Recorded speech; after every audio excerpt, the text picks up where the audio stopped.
Point है और last week की तेज़ी आज सुबह भी कंटिन्यू होती हुई नज़र आती है। लेकिन एक स्टेप बैक लेते हैं और पोर्टफोलियो अप्रोच की बात करते हैं। केनिथ अंड्राडे, ओल्ड ब्रिज कैपिटल के फाउंडर, हमारे साथ जुड़ रहे हैं बात करने के लिए। केनिथ, गुड मॉर्निंग और ET Now स्वदेश पे आने के लिए बहुत बहुत धन्यवाद। केनिथ, आपका जो फ्रेमवर्क है इन्वेस्टिंग का, जो आप अपनी स्ट्रैटेजीज रन कर रहे हैं, उसमें एक्सपोर्ट ओरिएंटेड या बॉइंट ग्लोबल इकोनॉमी रिलेटेड थीम्स पे आपका व्यू इस समय कैसा चल रहा है? आपने कुछ टाइम पहले उस पर रिसर्च किया था, आपको वो स्ट्रेंथन होता हुआ नजर आता है? वो आपको ड्यूरेबल लग रहा है थोड़ा? So from a couple of industries have shown enormous amount of buoyancy. Two things have happened. One is they've gotten pricing power. Effectively, prices of all commodities and all products globally have gone up, which effectively means that there's inflation in the system. Uh, the second thing and the big opportunity that is there is the world's largest manufacturer, which is basically the Chinese. They are a little muted in terms of export capex, so they're not putting in too much of capex that will expand their exports. Now, all of this creates a position for countries like India and also some of the other emerging markets to go out and take incremental market share. I think that's been our reasoning for a while. As to why export-oriented businesses or businesses that are facing the global economy should do reasonably well. So till date, I think we've seen, if you look at all the export numbers coming out of India, including IT, engineering exports, which includes a very large component of iron and steel, which is metals, and all primary products. We're turning out to be significantly large in terms of a trading partner with most of the economies that we've been dealing with.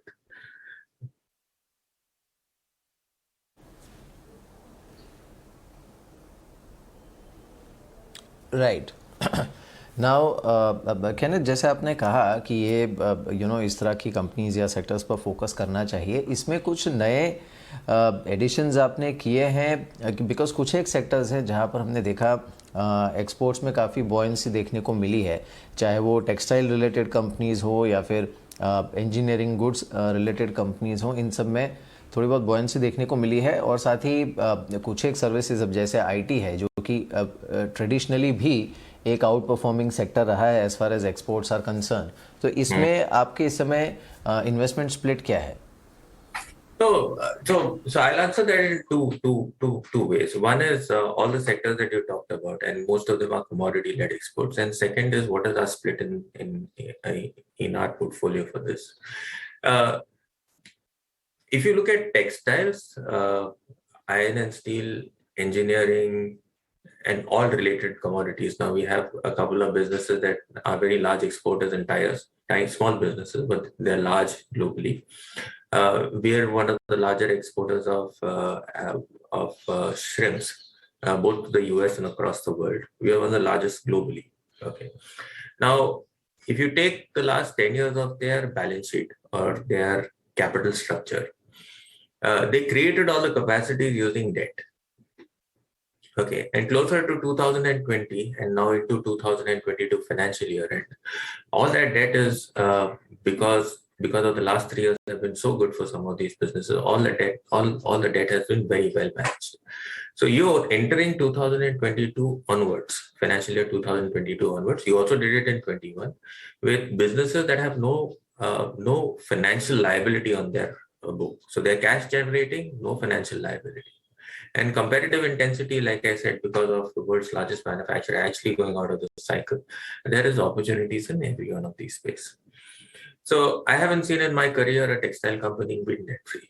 This is the second time in my career that I'm seeing a steel company, a lot of steel companies going debt-free. And today the capex of steel on the ground has been is one of the largest that we've seen for a very, very long time. The thing is that there will be supply coming in, but the supply will only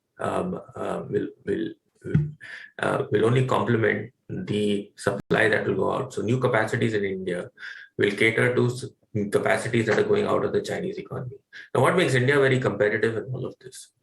India is very competitive in all of this because we're the lowest cost man. We are in the bottom 25% of the lowest cost manufacturing that is there. In a lot of commodities, maybe a couple of countries like Australia or some other countries in Latin America may exist that have the entire integrated facility to manufacture products. But India is right up there as far as demand is concerned. We've got a population of 1.4 billion who can also consume. So that gives us a cost competitiveness. That also gives us internal demand. Plus, we are exporting also. Plus, it creates enough of a cost structure to export also. So that's as far as financial structure is concerned. Now, you can choose any one of these businesses. For us, we run a portfolio which is only addressing this thematic or this industry or this category of companies that are export oriented. We've got a reasonable exposure to textiles, IT, commodities, okay, in that order. So it's a very small portfolio. You can't run a very large portfolio based on this, but this is where our classification of products are. Okay, but anything that is export oriented, like I said, the few tire businesses exist, aquaculture exists, etc. They also form a part of the portfolio out there. In our main large fund, which is close to about 600 to 700 million US, there the IT exposure is a little low. But we've got a significant amount of exposure as far as manufacturing is concerned, and manufacturing related to commodity exports is concerned. That would be almost 40% of the portfolio. I won't deep dive into it because it's a number of categories of businesses out there. But like I said, if I look at the thematic or that portfolio which runs just an export-oriented portfolio, it's largely representative in our overall thought process.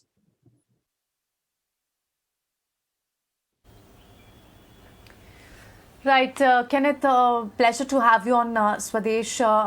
Priyanka here. आप जिस तरह से steel prices की बात कर रहे हैं कि second time in your life time history के आपने देखा कि डेट फ्री हो रही हैं स्टील कंपनियां, तो यानी एक बार आपसे व्यू ये भी जानना चाहेंगे कि आप क्या बड़े ग्लोबल कैटलिस्ट देखते हैं 22 के लिए? क्या आपको कमोडिटी प्राइसेस जिस तरह से सेकंड हाफ में कूल ऑफ हुए लास्ट ईयर, इस साल आपको लगता है कमोडिटी प्राइसेस में, क्योंकि एक चाइना में स्लो डाउन दिख रहा है और उसका असर कहीं ना कहीं कमोडिटी प्राइसेस पे आपको लगता आएगा, ये एक बड़ा कैटलिस्ट हो सकता है? So I think commodity prices will tend to remain elevated, but not giving you as much appreciation as it did in the last year. There will be inflation, but that inflation will be managed by central banks.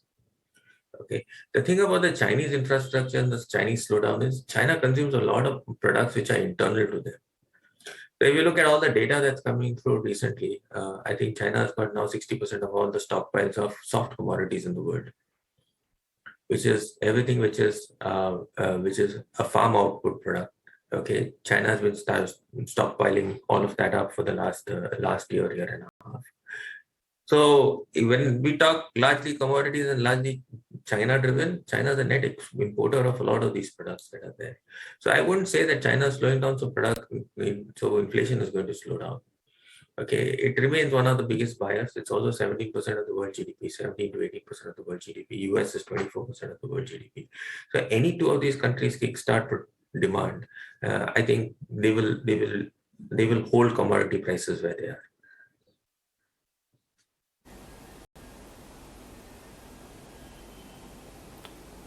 Right Kenneth, एक step back लेते हैं और बात करते हैं cycles की। आपने भी काफ़ी प्रीवियस साइकिल्स देखे हैं। आपको इस समय मार्केट और इकोनॉमी उस साइकिल के कौन से फेज पे नज़र आती है? जिस हिसाब से इन्फ्लेशन है, जिस हिसाब से corporate earnings, cash flow from operations companies के 10 ईयर हाई पे हैं। नेक्स्ट 3 to 5 ईयर व्यू लेना हो अगर, तो किस तरह से साइकिल पैन आउट होती हुई आपको नज़र आती है? Okay, so this is our view, and it's not necessary that it will play out, but we keep tracking it over longer term periods, right? Our view is that domestic consumption will remain muted. And when I say domestic consumption will remain muted, the broad consumption patterns or the broad income growth for pan-India, even if it grows, it will grow slower than inflation. This was very different in 2010 to 2020. The decade of 2010 to 2020 is you had deflation, you didn't have inflation. So prices were extremely muted. At the other extreme, okay, you had moderate income growth and you had leverage, and that created consumption. I think that has reversed its trend. The second thing, I've spoken about it, and you also highlight, we've started the conversation with that, is inflation is going to be there. The profitability in the sector. So if you go back into the last 2 decades or 3 decades, profitability in India has grown every year. Okay, over 30 years, profits of every company have gone only higher. But it's moved from outsourcing businesses in 90s, companies that were trading, were exporting, which is largely tech, pharmaceuticals, and a couple of businesses in chemicals and textiles. It moved from that economy to move to the manufacturing economy and the infrastructure economy. So 2000 to 2008, every commodity business, every real estate business, every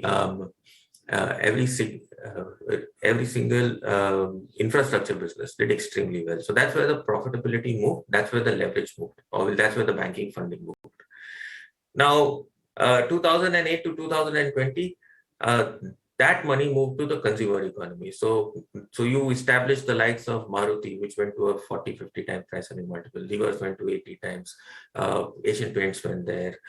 You've got new companies coming like the D-Marts and the tech, the consumer tech businesses that created inflated valuations. And that's how that cycle moved there. I think we're going back again. We're taking a step back. So if you take a step back and see what really is happening with the ground and try and correlate it, I said that income growths are not going to be there, and inflation is going to be there. Or if income growths are there, inflation is going to eat up into all those income growths. That means consumer on the ground is not going to do very well, which is not very good for consumer companies, because consumer companies have to have pricing power. They have to transfer, they have to push their pricing to get profitability. And when inflation is there, manufacturing does well and government balance sheets do extremely well. Okay, so if you look at data like manufacturing exports or even GST collections. Okay, we probably don't have time to get into the detailing of all of that, but all of that is driven because price points are higher. The commodity price points are higher. And when you have steel prices up 100% over a year, okay, that pushes every single product price up. Okay, so if you're collecting taxes on 100 rupees per unit, okay, say about 3 years back, suddenly that price point is moved to 150. You're collecting the same percentage at 150 today, which means your taxation has gone up, which is good for government balance sheets, which is good for corporate balance sheets. It's not good for a consumer. Okay, so that's our visualization of how we could probably see the decade playing out.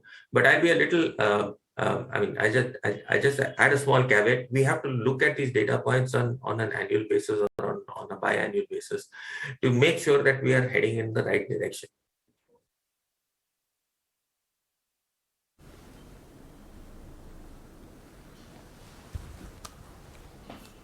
Right Kenneth, साथ ही एक बात बताइए, इस समय market में एक थोड़ी बहुत कंप्लेसेंसी है या फिर कुछ हद तक ये कॉन्फिडेंस भी है कि ये जो थर्ड वेव है, एक तो वो उतना सिवियर नहीं होगा जितना शायद सेकेंड वेव था कोविड का, एंड सेकेंडली कॉर्पोरेट परफॉर्मेंस को लेकर या फिर बजट को लेकर भी कुछ हद तक एक ऑप्टिमिज्म है मार्केट में. आपका व्यू क्या है? इज दिस राइटली प्लेस्ड या फिर थोड़ा सा वेट एंड वॉच मोड में रहना चाहिए? So always remember, markets are at an all-time high. You don't make disproportionate amount of money when you invest at an all-time high. So you have to completely moderate your expectations. But at the same time, our sense, if you have to put money to work, you have to put it into inflationary assets or assets that will map inflation or go higher than inflation, and equities is right up there. Okay, so you may not make the 100% plus that you made over last year, or 150% plus or 200% plus where you made from the bottom of the market. That is not happening. Okay, but if you're looking for anywhere between a 10% to a 20% return, and I'm saying 10% to a 20% return, you're going to significantly be higher than most of the other products that are there on the marketplace. So you will have to, so from an investment strategy, I would stack my investments regularly from today into the next 6 months, maybe 7 months, and I will capture all of that. Optimism, budgets, etc. Those are events that keep coming and they keep going. So if I look at investing at an all-time high in 2017 and coming back to an all-time high today, I will still have a return in excess of 10%. Okay, and that's a given construct that you could expect from an all-time high to an all-time high. The question that needs to be asked: will market continue to make all-time highs? Sure, it will keep correcting. You will have a downside of 10%, 20%. If you have a pandemic or if you have a global financial crisis, you might have a 40% correction, which is what you need to be ready for. But over a longer term period, equities has always been giving you a consistent return. And if you're asking me for this current cycle, don't worry too much about where valuations are stacked. Don't worry too much about what's going to happen in the budget. Despite everything over the last 20 years, you've been able to make moderately high returns to significantly high returns than the risk-free rate, which is the government security or even your bank interest.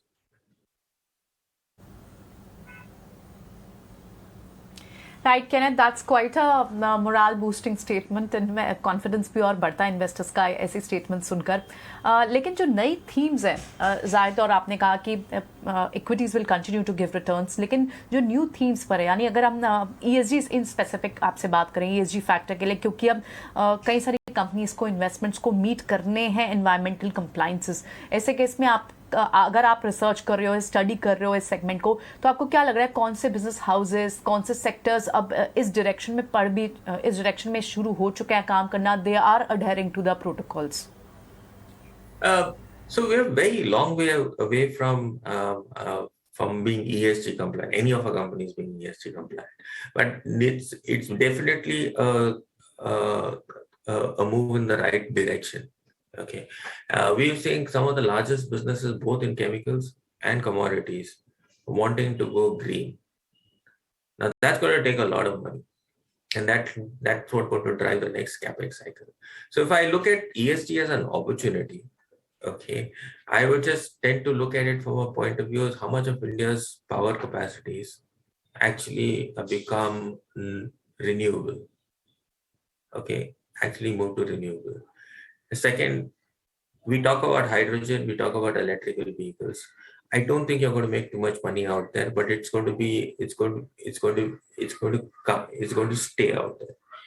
So it's an opportunity that's there. A lot of companies will try and grab that opportunity, but Indian companies, whether it's the banks or whether it's the commodity businesses, we are taking baby steps in that direction. I don't think anyone's ahead of the curve in that one.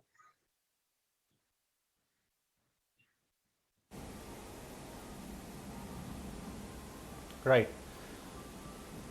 All right, Kenneth. Thanks very much 18 of स्वदेश से बात करने के लिए और आज अपना time निकालने के लिए. Okay, thank you.